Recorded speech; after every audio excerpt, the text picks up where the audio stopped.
Good afternoon and welcome everyone. My name is Patricia and I'm happy to be moderating the Community Technical Assistance Center's webinar today titled Immigration and Trauma. As a reminder, this webinar will be conducted solely in Spanish as it is tailored for providers who work with Spanish-speaking clients. If you are looking for the English version of this webinar, it was presented yesterday, and the slides and recording will be posted on our website, www.ctacny.org, shortly. Buenas tardes y bienvenidos a nuestra presentación titulada Inmigración y Trauma antes, durante y después. Mi nombre es Patricia y soy parte del equipo que se llama el Centro de Asistencia Técnica de Nueva York. Hoy tengo el gran honor de introducir nuestro presentador, Andrés Hoyos. El señor Hoyos tiene más de 25 años de experiencia como trabajador social, psicoterapeuta y profesor adjunto en la Universidad de Nueva York. Bienvenidos, Andrés, y gracias por su presentación hoy. En esta presentación, el señor Hoyos va a hablar de la trauma entre las comunidades de inmigrantes. Abarcará conceptos sobre la trauma, sus síntomas y diagnóstico, las implicaciones clínicas para los proveedores y el impacto en los clientes antes, durante y después de la exposición a eventos potencialmente traumáticos específicos de la inmigración. Antes de empezar, le quiero recordar que si tiene alguna pregunta para nosotros, por favor, no sean tímidos. Utiliza la ventana de chat o el chat box que está a su mano derecha en la pantalla. Si no lo ves, haz el clic al símbolo del chat para abrirlo. Ahora no le voy a demorar más. Andrés, la pista es suya. Muchas gracias por la presentación y buenas tardes a todos y a todas. Un placer de estar con ustedes hoy en esta presentación. Es un tópico importante, especialmente para proveedores en el estado de Nueva York. Y quiero, antes de empezar, decir que dedico esta presentación al trabajo que estamos haciendo durante esta hora a todos estos inmigrantes, especialmente a los menores de edad que provienen de países centroamericanos. De acuerdo a la Organización Internacional para Migrantes, cada hora 15 menores, 15 niños, dejan su lugar de origen tratando de llegar a los Estados Unidos y solo 1 de cada 10 logra este objetivo. Incluso para aquellos que logran el objetivo, algunas veces el precio que pagan es demasiado alto, tanto a nivel físico, emocional, como social y financiero. Así que pensemos en estas comunidades y vamos a hacer lo mejor posible de este entrenamiento del día de hoy. Así que voy a empezar con contenido. Vamos a revisar rápidamente los objetivos para el día de hoy. El primero es familiarizarnos con un modelo teórico integral que nos permita entender la experiencia de trauma de los inmigrantes tanto antes de la migración, durante la migración, como luego de la llegada a los Estados Unidos. Y el segundo objetivo es expandir el nivel de conocimiento en relación a estas comunidades, especialmente las más vulnerables, que son los inmigrantes indocumentados que han sido expuestos a eventos traumáticos para así poderles dar un mejor servicio. Vamos a ver entonces los tópicos que vamos a cubrir en el día de hoy. Vamos a empezar con una introducción que nos va a dar un poquito de contexto global, tanto a nivel mundial como a nivel de Estado de Nueva York y Ciudad de Nueva York. Luego vamos a repasar unos conceptos básicos sobre el trauma, y luego vamos a hablar un poco de contratransferencia cultural del proveedor, de la competencia cultural y la humildad cultural. Vamos también a hablar algunas consideraciones para tener en cuenta en cuanto a esta población inmigrante y su experiencia de trauma en los 3 momentos, cosas a tener en cuenta durante el proceso de evaluación. Voy a hacer unas recomendaciones. Las recomendaciones están más enfocadas en el proceso de evaluación, ya que la diversidad de la población y sus necesidades hacen muy difícil generalizar estrategias de intervención, pero el proceso de evaluación y enganche con los clientes es compartida. Luego vamos a hablar también de algunos recursos que sugiero para los proveedores y vamos a tener entonces un momento para preguntas y respuestas más adelante. Vamos a empezar entonces con el contexto global. De acuerdo a las Naciones Unidas, hay 65.3 millones de personas desplazadas forzosamente de su lugar de origen. De estas, 42 millones de personas han buscado refugio a nivel global. Esto quiere decir que no todos los que tienen que salir del lugar de origen llegan a poder pedir refugio. No todos pueden ser asilados o refugiados políticos, permaneciendo muchos de ellos entonces en estado de indocumentados, siendo repatriados a su lugar de origen en algunas circunstancias. 25 millones más se espera que hayan para el 2050, y yo voy a decir no solo por cambios climáticos, sino por situaciones geopolíticas, y estas expectativas, estos números que estamos proyectando normalmente se han quedado cortos en lo que las realidades han demostrado. Simplemente en los últimos 5 años los procesos migratorios tanto en Europa, en Asia, en África y en las Américas han sido mucho mayores a los que inicialmente pensábamos que íbamos a tener 5 años más adelante. 21.5 millones de refugiados, de estos números, 21.5% han obtenido refugio, son refugiados, y la mitad de ellos son menores de edad, y esto es bien problemático porque está dando cuenta de la situación de desesperación, donde familias permiten que sus menores se vayan o los menores por su cuenta tratan de buscar mejores condiciones de vida, siendo población muy vulnerable. Hay un crecimiento exponencial de las personas desplazadas forzosamente por la pobreza extrema, violencia y crisis ambientales. Normalmente es una mezcla de todos estos factores. Cuando hay un problema ambiental, normalmente son las comunidades más vulnerables, las que viven en extrema pobreza, las que tienen un impacto más fuerte y por lo tanto las que son desplazadas. Estamos viendo entonces cómo la globalización no es solo un proceso económico, sino también social, y estamos viendo la globalización de los problemas sociales. Bueno, aquí está la fuente, que es la Oficina para los Refugiados de las Naciones Unidas, de la ONU. Y luego en las referencias van a ver los links a toda esta fuente de información. A nivel local, importante tener en cuenta que Estados Unidos es un país que ha sido constituido a partir de inmigrantes y que históricamente ha sido también uno de los países percibidos como refugio seguro para otros inmigrantes. Entonces hay un flujo importante de inmigrantes en los Estados Unidos, generando un 13% de la población total estadounidense de origen extranjero. En el estado de Nueva York tenemos, de acuerdo a la oficina del Controller, tenemos que 4.4 millones son inmigrantes en un estado que tiene un poco más de 19 millones de personas, o sea, el 22% de la población en Nueva York es primera generación de inmigrantes. De estos inmigrantes representan a más de 150 países, naciones, y esto es importante tener en cuenta porque habla de la diversidad de la población con la que estamos interactuando. Esto tiene implicaciones a nivel de servicios. Y principalmente estos inmigrantes en el estado de Nueva York vienen de América Latina. Por esto decidimos hacer estos entrenamientos también en español, apoyando a todos los proveedores que hablan español y están sirviendo la comunidad hispanoparlante, inmigrante. En la ciudad de Nueva York, 43% de la población nació en el extranjero y más de medio millón se estima que son indocumentados.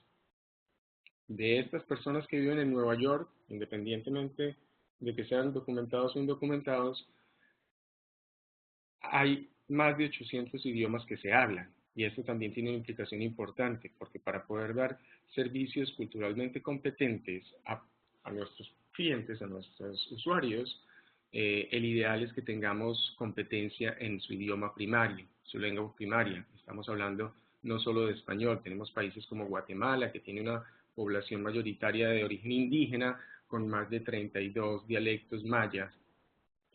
Vamos a ver cómo el trauma se codifica en la lengua primaria y por lo tanto la evaluación y las intervenciones deben ser tenidas en cuenta en la lengua primaria, y de hacerse en la lengua secundaria tienen implicaciones importantes que vamos a conversar un poco más adelante. Estos datos que compartí vienen de la Oficina de Census de los Estados Unidos. Ahora, ¿por qué estamos hablando de migración y trauma al mismo tiempo? Bueno, los inmigrantes indocumentados, bien sea que son refugiados o van a solicitar asilo o no pueden solicitar asilo porque su país de origen no califica o las condiciones en las que se dio la migración o las que precipitaron la migración no los califica para tener un estatus migratorio, frecuentemente son tratados como criminales, son percibidos como inmigrantes no deseados y son objetivos fáciles de explotación, explotación por parte de empleadores, explotación por parte de los caseros o landlord, abusos por parte incluso de proveedores. Desafortunadamente he visto cómo muchos de los inmigrantes que llegan a mi consulta han tenido experiencias negativas con abogados o paralegales o personas que se dicen ser abogados con prácticas poco éticas que muchas veces les prometen cosas que son irrealistas, les cobran una cantidad de dinero y en algunas veces quedan en condiciones incluso peor de las que tenían antes. Inmigrantes, en general, indocumentados o no, presentan históricamente una mayor prevalencia de asuntos de enfermedad mental, como es ansiedad, depresión, trastorno de estrés postraumático, abuso de sustancias, entre otros. Así que si estamos hablando no solo de inmigrantes, sino inmigrantes indocumentados y menores, esta problemática se espera que sea mucho mayor incluso. Los derechos humanos de estas personas normalmente han sido violados, sus necesidades básicas no han sido satisfechas. Son personas que están viviendo en situaciones infrahumanas, con poco o bajo acceso a salud, a educación, a vivienda, a empleo, a veces con historia de desnutrición o malnutrición, etc. Y hay un aumento exponencial, como hemos visto, sobre todo en la última década, de una de las poblaciones más vulnerables. Son mujeres indocumentadas y sus hijos inmigrantes de Latinoamérica o menores inmigrantes de Latinoamérica. Bueno, vamos a hablar un poquitico entonces de conceptos básicos sobre trauma. No voy a profundizar mucho en esto. CTAC tiene varios entrenamientos en su página web sobre trauma, a los que les recomiendo vayan y tomen información de allí, ya que va a tener mucho más profundidad. Pero voy a hacer énfasis en un par de conceptos que pienso que son importantes. Primero, es el hecho de que un evento traumático no está determinado por el evento en sí mismo. ¿Qué quiero decir con esto? Lo que es trauma para una persona puede no ser trauma para otra persona. O incluso para la misma persona, en distintos momentos de vida, un evento puede ser o no traumático. En el caso de los inmigrantes, por ejemplo, pueden estar expuestos a situaciones extremas que podrían ser potencialmente traumáticas en el lugar de origen y sin embargo no desarrollan sintomatología, no lo viven como trauma, por distintos factores, resiliencia, por tener sus redes de apoyo, por estar en un contexto cultural conocido, por normalizar muchas de estas experiencias ya que no son únicas a ellos, sino que sus comunidades también las comparten. Y esta misma persona, durante el proceso de migración o luego de haber llegado a los Estados Unidos, el mismo evento que no fue traumático antes puede, si se presenta de nuevo, ser vivido como una experiencia traumática. Entonces no estamos hablando de eventos traumáticos, sino eventos potencialmente traumáticos, muy importante. Luego, trauma vicario. El trauma no es solo para la persona que está experienciando el evento directamente.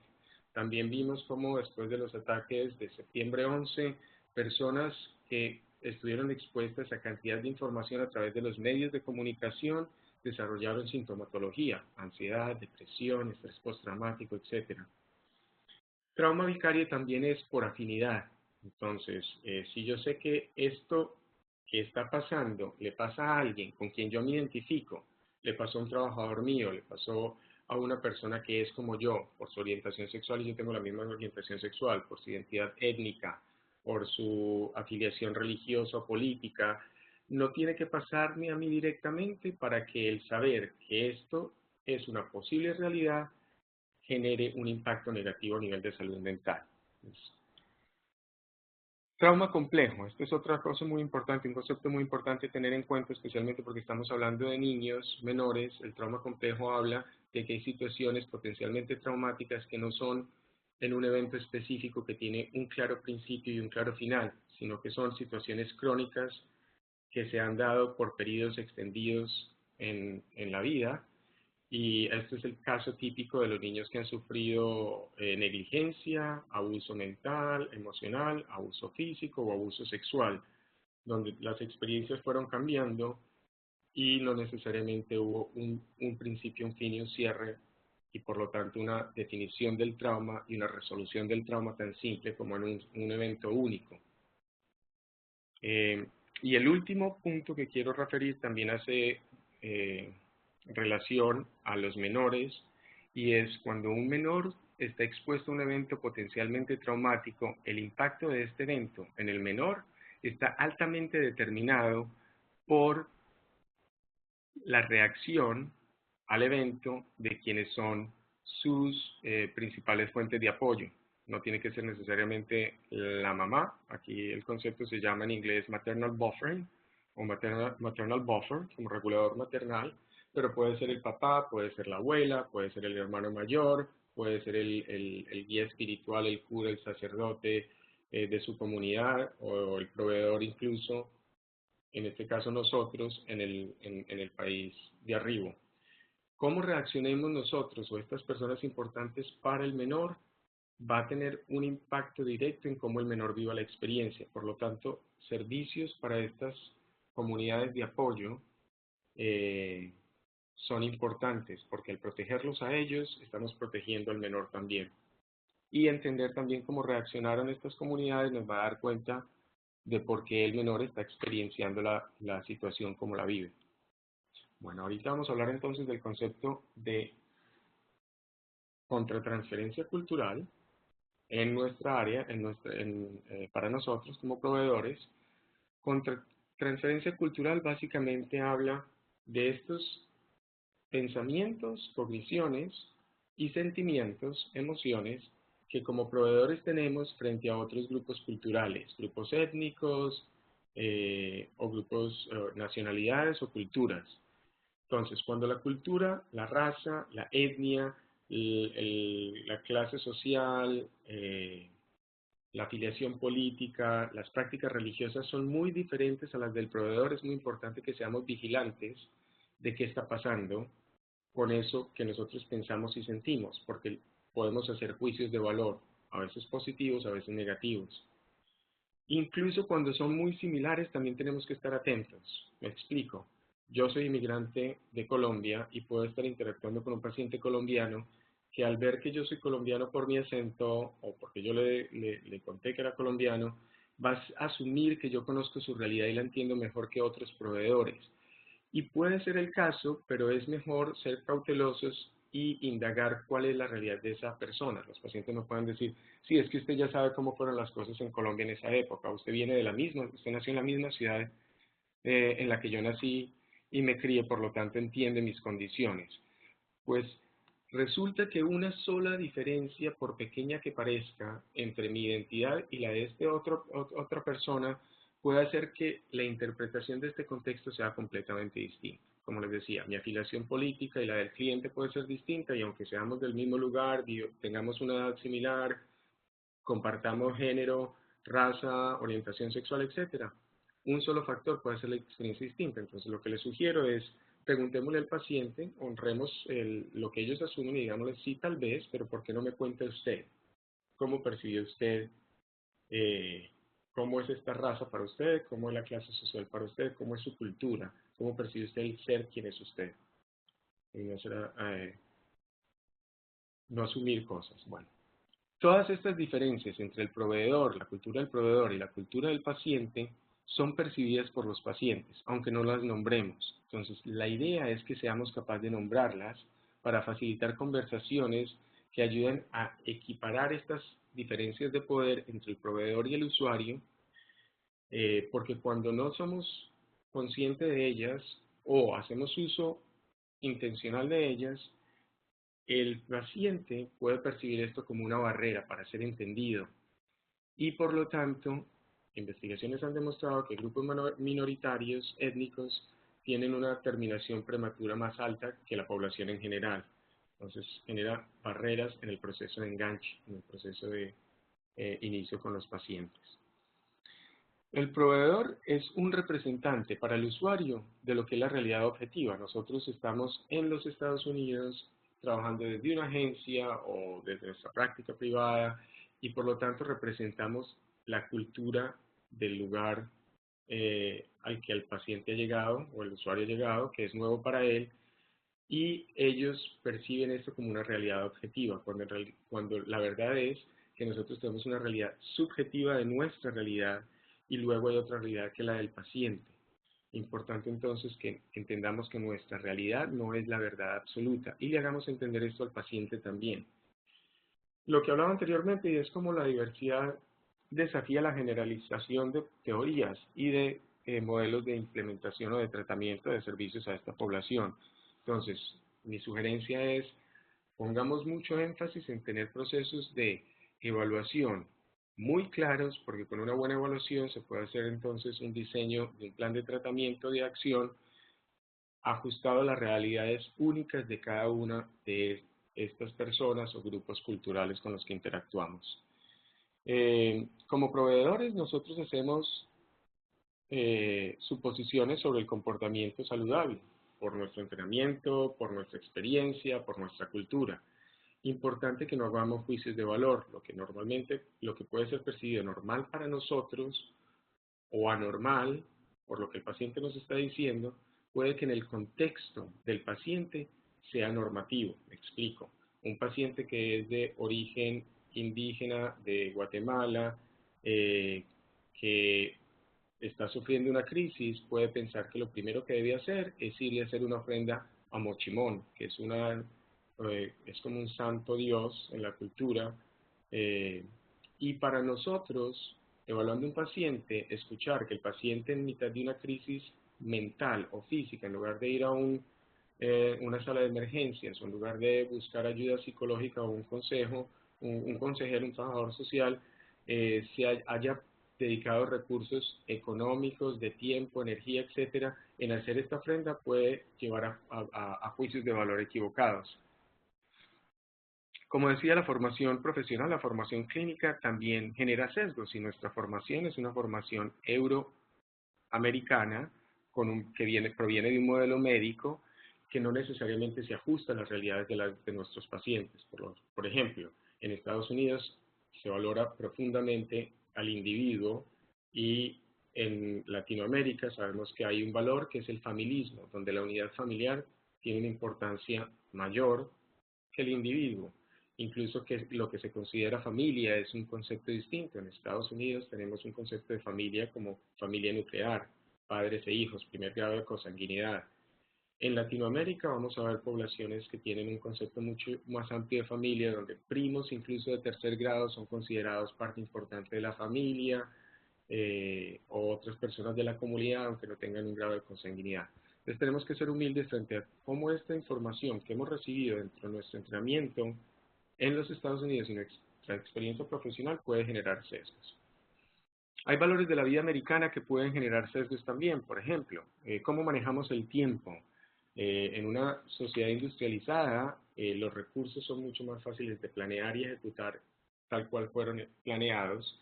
En Latinoamérica o en otros países, en economías en desarrollo, la capacidad de predecir y controlar por parte de la gente es mucho menor y por lo tanto el tiempo se maneja con mucha más fluidez, lo que puede ser percibido como irresponsabilidad o impuntualidad. Entonces, que seamos conscientes de que lo que vemos como diferencia no debe tener un juicio necesariamente de valor y especialmente negativo frente al otro.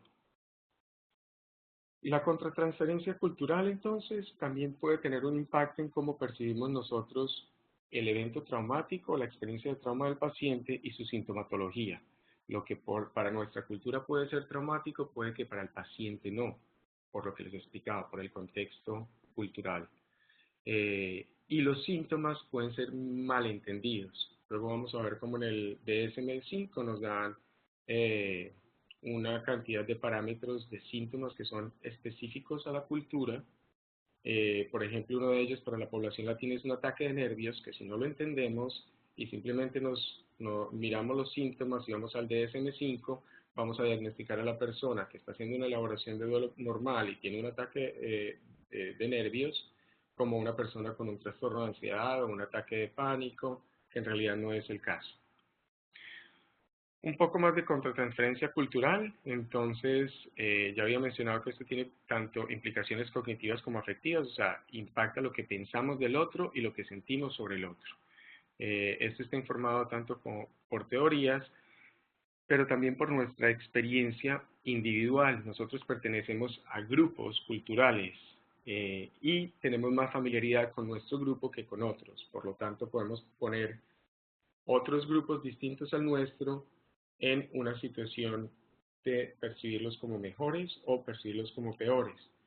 Entonces es importante no idealizar o proyectar prejuicios dirigidos a otros grupos étnicos basados en nuestro desconocimiento.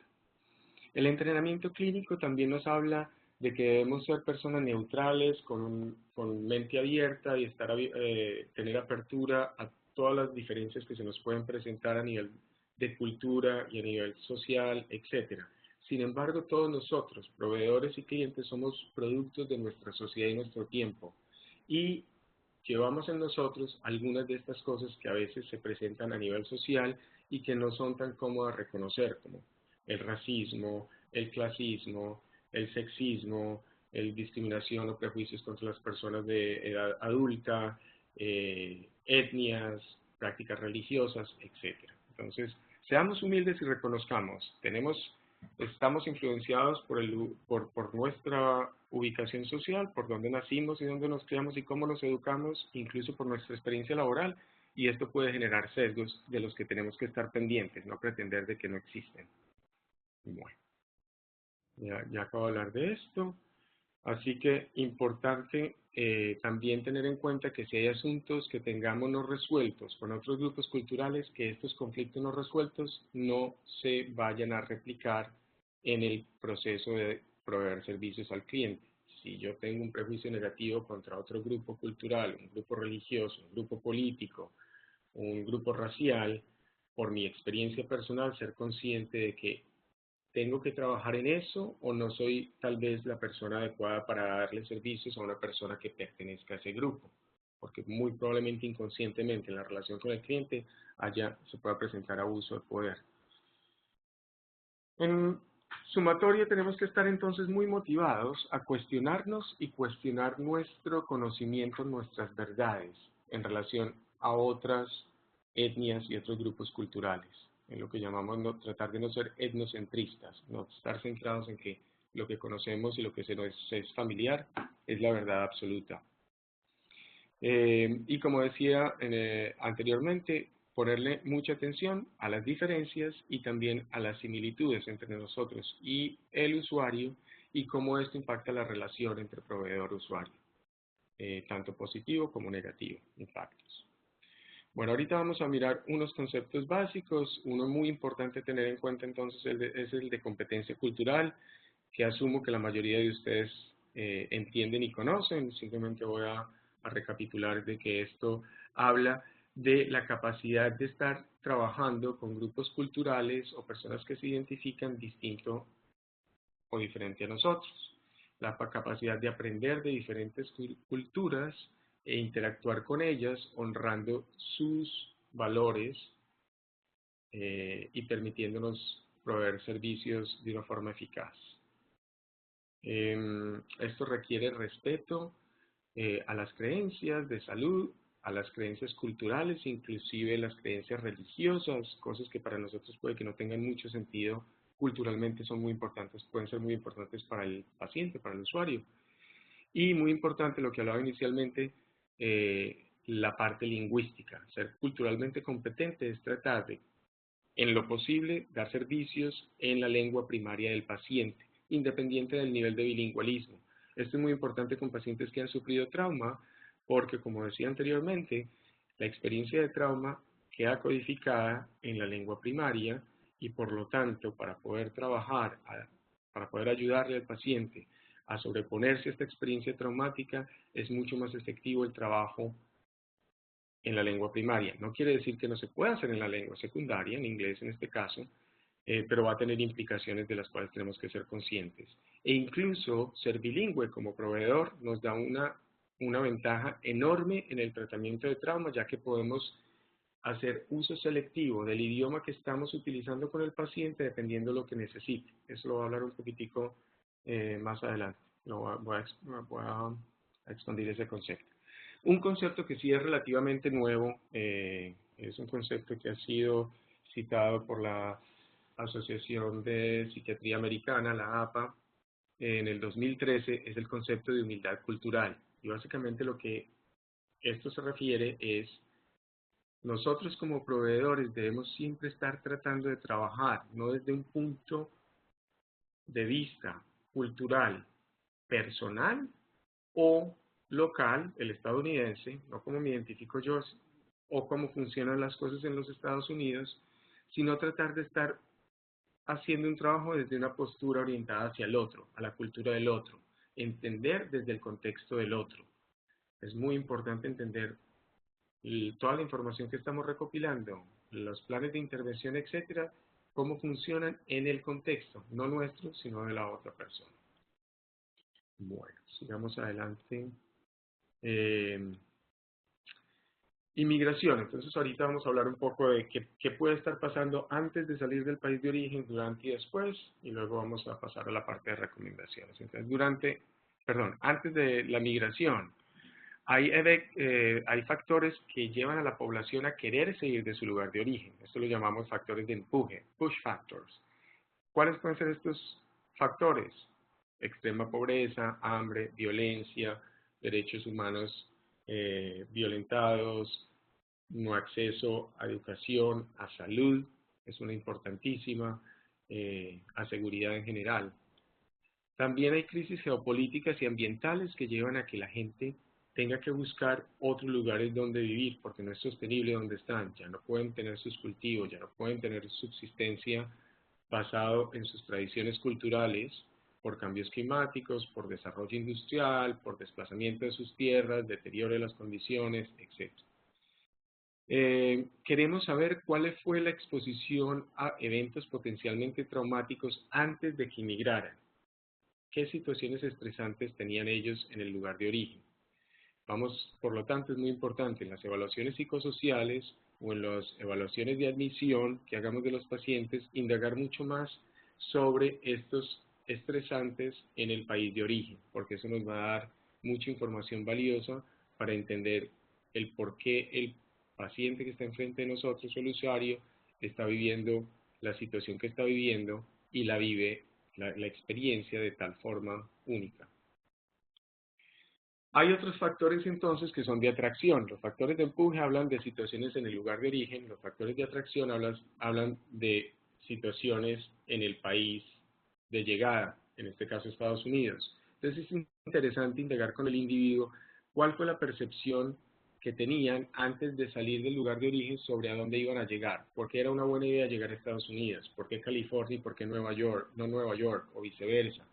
¿Qué esperaban encontrar en estos lugares? Algunas veces es empleo o servicios de salud, seguridad para sus familiares, cubrir necesidades básicas que no han sido cubiertas, etc. Algunas veces estas expectativas son realistas, otras son irrealistas. Importante ver cuando hay discrepancia entre lo que esperaban y lo que encontraron, porque esto puede ser una gran fuente de estrés después de la llegada a los Estados Unidos, el darse cuenta que se han distanciado de sus lugares de origen y de sus grupos de apoyo, han pagado un alto costo emocional, físico, financiero, social, y lo que esperaban recibir no lo han encontrado. Bueno, el contexto de salida es muy importante. Entonces aquí estamos hablando de qué lo lleva a salir en un momento específico. El primer elemento son los precipitantes, los principales precipitantes de reubicación. Entonces, no qué pensamos nosotros que llevó a la persona a salir, sino qué siente la persona que fueron las causas o las razones por las que era mejor no estar en el lugar de origen y estar en los Estados Unidos. Pueden ser múltiples y tenemos que estar abiertos a indagar cuáles son esas. Luego vamos a indagar también sobre precipitantes. Precipitantes son condiciones inmediatas que tuvieron influencia en el que el proceso de desplazamiento o el proceso de tránsito se diera en ese momento específico. Por ejemplo, una persona estaba pensando en emigrar a los Estados Unidos, pero fue una catástrofe ambiental la que lo llevó a decir, ya no tengo casa, ya no tengo tierra, salgo para los Estados Unidos. Tengo una paciente que estaba pensando en emigrar a los Estados Unidos, pero fue solo cuando recibió un diagnóstico de su hija y sabía que no iba a tener acceso a su hija a los recursos de salud necesarios, lo que la llevó a emprender el viaje inmediatamente, con la esperanza de poderse ubicar en los Estados Unidos, tener un bienestar económico que le pidiera, que le pudiera, que le permitiera apoyar a su familia en el país de origen, a su hija y y a su madre que estaba cuidando de su hija, o sea, en el país de origen. Entonces, los precipitantes pueden ser distintos para cada persona. ¿Qué es eso que hizo que saliera en ese momento específico?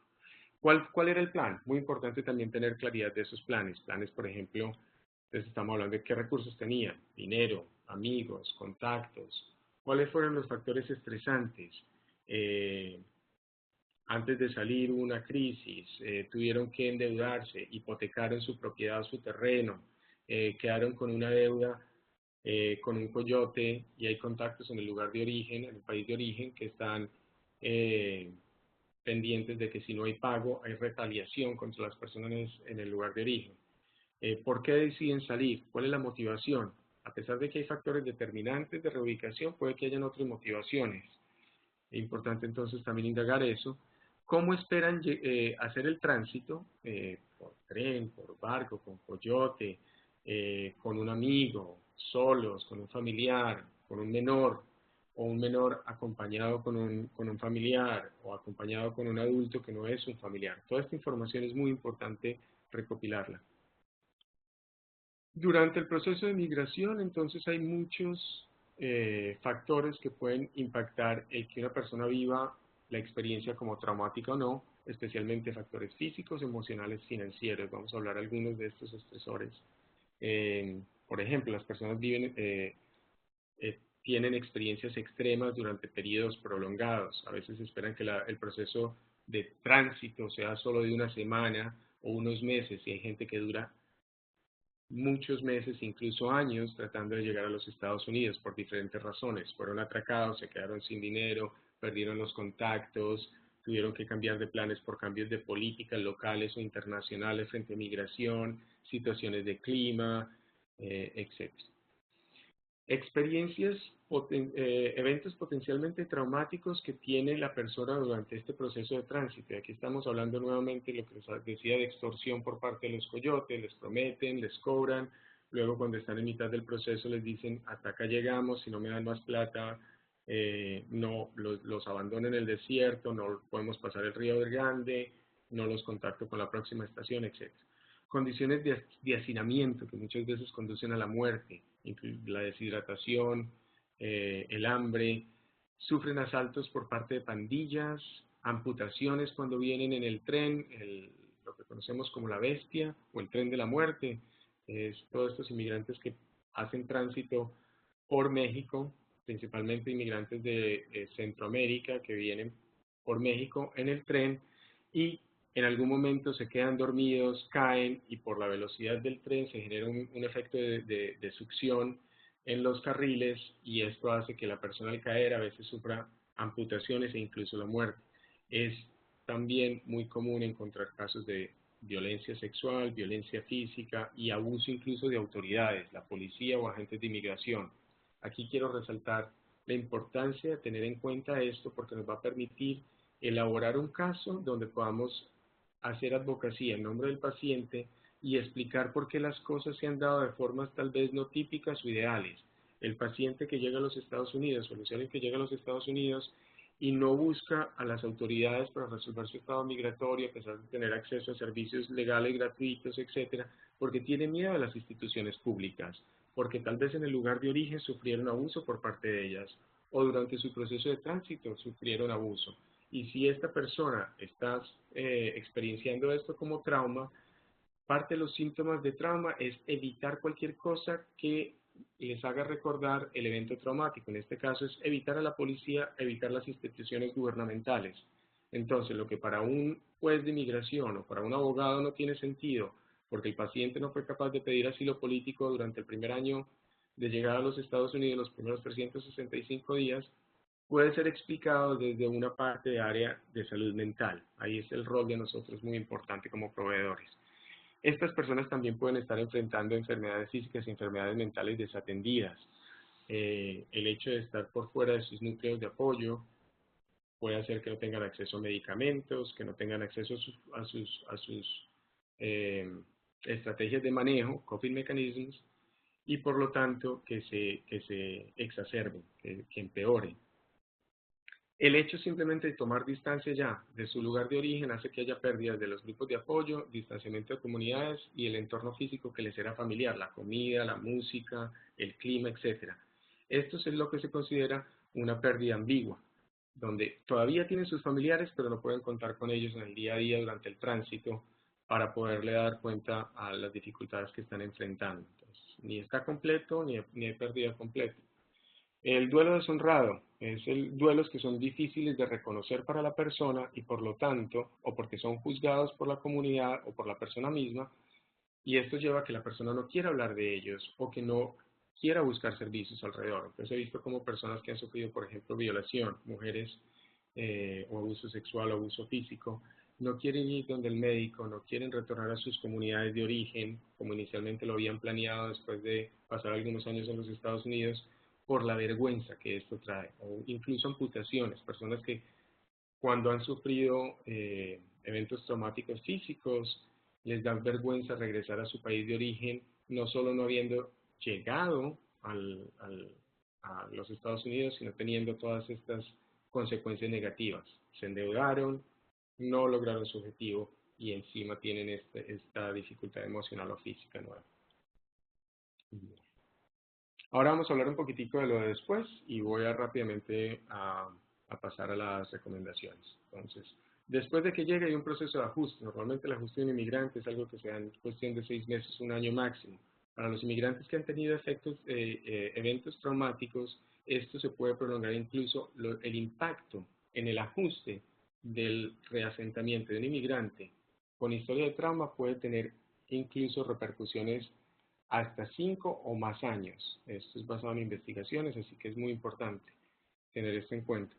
Hay cambios en la ubicación social en poder y privilegio. Un ejemplo claro es la pareja heterosexual, hombre y mujer, que viene hacia los Estados Unidos. En el país de origen la mujer era ama de casa y el hombre era el principal proveedor económico. Cuando llegan a los Estados Unidos se encuentran con una realidad donde la mujer tal vez tiene más acceso a trabajo o más fácil acceso a trabajo, un trabajo mejor remunerado, mejores condiciones como nana o como cualquier otro de los trabajos que históricamente normalmente han sido asignados a mujeres, y el hombre por lo contrario puede no tener acceso. Entonces es un hombre que se ve desempoderado y una mujer que se ve empoderada. Estos cambios de poder y privilegio pueden generar tensión y vemos cómo en estas comunidades, cuando esto se da, hay un índice más alto, por ejemplo, de violencia doméstica, o sea que son factores de riesgo. Incluso a veces ganancias pueden ser factores de riesgo para la salud mental y el desarrollo de trastorno de estrés postraumático o la experiencia de trauma. Los inmigrantes todos tienen miedo a la repatriación, es importante entender qué significa para ellos eso. ¿Cómo es ese miedo en el día a día? ¿Me está impidiendo tomar transporte público o me movilizo normalmente pero no accedo a servicios de salud en hospitales públicos? ¿O qué tipo de impacto positivo o negativo hay frente a esta posibilidad? Hay aislamiento.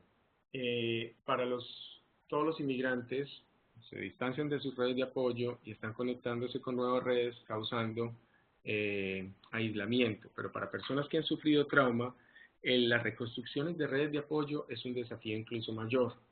Parte de los síntomas de trauma es el aislamiento y la evitación. Por lo tanto, la persona puede estar evitando mucho más que antes el socializar, el vincularse con su iglesia, el ir a eventos sociales, el estar en contacto con su familia, haciendo mucho más difícil el proceso de resocialización del inmigrante.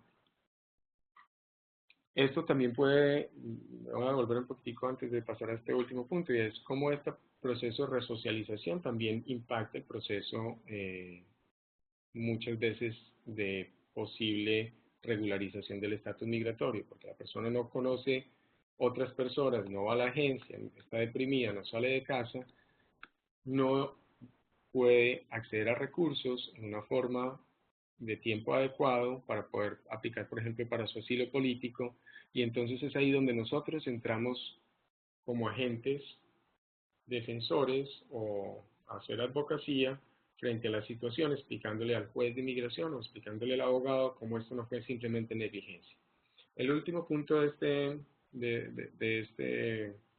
esta página es, aquí hay un typo, no es desaceleración, pero sí hay normalmente una pérdida, independientemente de que ellos estén llegando a un lugar donde potencialmente pueden estar mucho mejor de lo que estaban en el lugar de origen.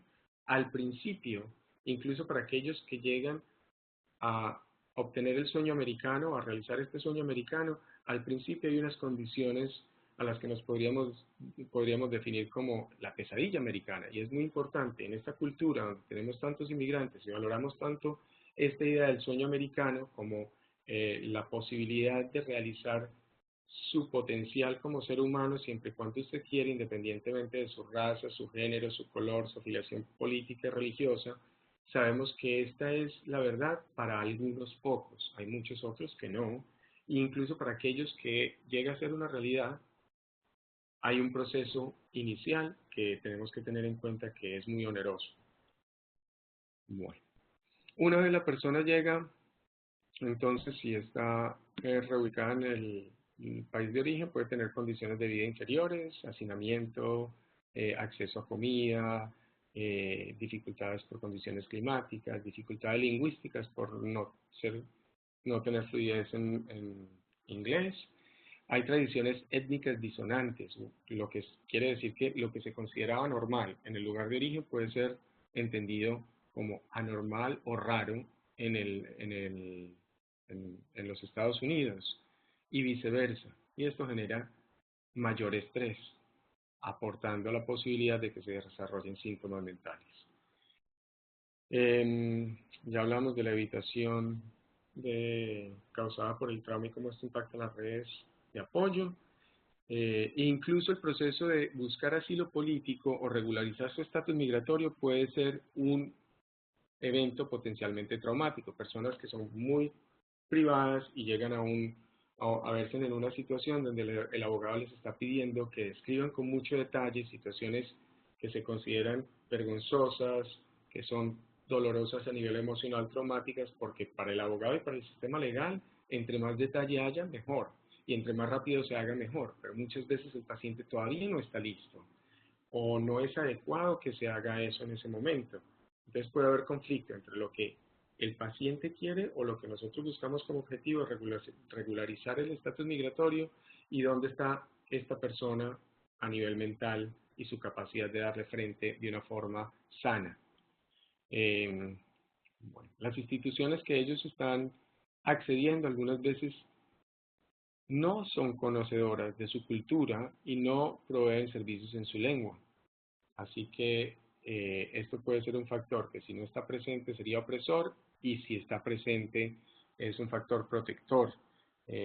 Sugiero a los proveedores que seamos humildes también. Si hay alguien que está buscando servicios y sabemos que puede haber otra agencia que tiene servicios más cercanos, más familiar con la cultura, proveedores competentes en el idioma primario de la persona, etcétera, hagámoslos referidos. Es por el bien del paciente y es nuestro mandato ético también como profesionales. Importante evaluar después de que la persona ha llegado a los Estados Unidos cómo el estatus de indocumentado está impactando su vida. Eso lo refería un poco ya adelante. ¿Cuáles son esas posibles soluciones a su estatus migratorio? Si hay algunas soluciones que ellos piensen que pueden haber. Y qué tan realistas son ellas. Y quiero resaltar entonces la importancia de buscar asesoría especializada, abogados de inmigración que sean fiables o paralegales en los que nosotros confiemos, bien sea que el paciente los contacte a nosotros, porque a veces el paciente o el usuario viene con la idea de que va a resolver su estatus migratorio como lo hizo su prima hace 30 años, como lo hizo su vecino o su amigo de otro país, y las realidades individuales pueden marcar diferencias radicales. Muchas veces también están con información errada y caen en manos de personas que tienen prácticas poco éticas, donde están explotando al inmigrante.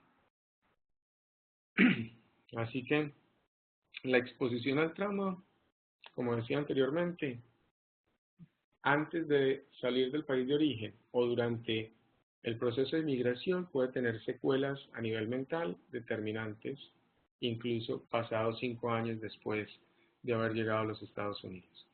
Recomendaciones entonces en el área de evaluación. Entonces, evaluar las necesidades básicas, comida, salud, vivienda, ingresos económicos. Ver que la agencia sea un proveedor culturalmente competente es muy importante, que hayan servicios en la lengua materna del cliente, ya que la cultura y el lenguaje determinan la expresión de la angustia psicológica. O sea que si queremos hacer una buena evaluación, tenemos que ser un proveedor culturalmente competente y en un contexto culturalmente competente, para que esta agencia tenga fichas de admisión que sean amigables para la población que estamos sirviendo, procesos de protocolo, etcétera. Uso intencional de las lenguas. Entonces, esto es lo que hablaba anteriormente. Cuando un paciente ha sufrido trauma, si tengo que hacer la narrativa para el abogado y para el juez de inmigración y la persona no está lista para enfrentar todas estas memorias traumáticas, entonces puedo utilizar el inglés como una estrategia para distanciar la persona del malestar emocional en el momento de tener que dar toda esta información. Pero si quiero hacer psicoterapia para ayudarle a la persona a resolver los asuntos emocionales de un evento traumático, entonces sería más indicado hacerlo en la lengua primaria, ya que en esa lengua es en la que se codifican las emociones. Bueno, y que siempre que utilicemos un segundo idioma, independientemente del nivel de bilingüismo, va a haber un nivel de ansiedad y va a impactar la expresión de los síntomas. Rosemary Perez Foster, que es una de las investigadoras que yo estoy citando al final de esta presentación, sugiere que hagamos todo el trabajo en ambos idiomas, en la lengua primaria, o sea, que hagamos las evaluaciones y las entrevistas y las intervenciones tanto en lengua primaria como en inglés, y comparemos las diferencias, porque eso también nos da cuenta de información importante. Estamos hablando ya de esto. Unas últimas recomendaciones en cuanto a la evaluación. Si la evaluación se tiene que hacer en inglés, importante primero disminuir el nivel de ansiedad y normalizar la experiencia para el inmigrante, dejarle saber que el acento no es un problema, que la gramática que no sea perfecta no es un problema, que pueden hablar en Spanglish si es necesario, combinar español-inglés o portugués-inglés, porque lo que necesitamos es información fidedigna, pero antes que nada, que la persona se sienta cómoda o lo más cómoda posible. Otra sugerencia es que trabajemos con narrativa de la vida de las personas, no con preguntas y respuestas. El sistema americano es muy de formas, estadounidense es muy de formas, de pregunta y respuesta, especialmente las fichas de admisión para las agencias, y cuando la persona ha sufrido trauma, este puede ser más un impedimento que un facilitador. Entonces la sugerencia es: creemos espacios para que la persona nos cuente la historia. Esto nos va a poner un desafío porque eso genera información que a veces es desorganizada o no en el orden en que la ficha de admisión nos la pide y puede requerir mucho más tiempo. Mi sugerencia es: abramos espacio para los dos. Le explicamos al paciente que queremos oír su historia y que una vez hayamos oído la historia vamos a hacer algunas preguntas de algunos aspectos que de pronto no hayan sido referidos durante la historia. Expandir incluso los procesos de admisión. Si la evaluación de admisión es de una sola cita o de una hora con un inmigrante que ha sufrido trauma, debemos por lo menos facilitar 2 o 3 citas diferentes para que haya más espacio para toda esta información. Queremos saber cómo ha sido la historia de opresión y de privilegios en el país de origen, en cualquier nivel de la identidad de la persona que es importante para ellos, a nivel de raza, etnia, género, orientación sexual, etc.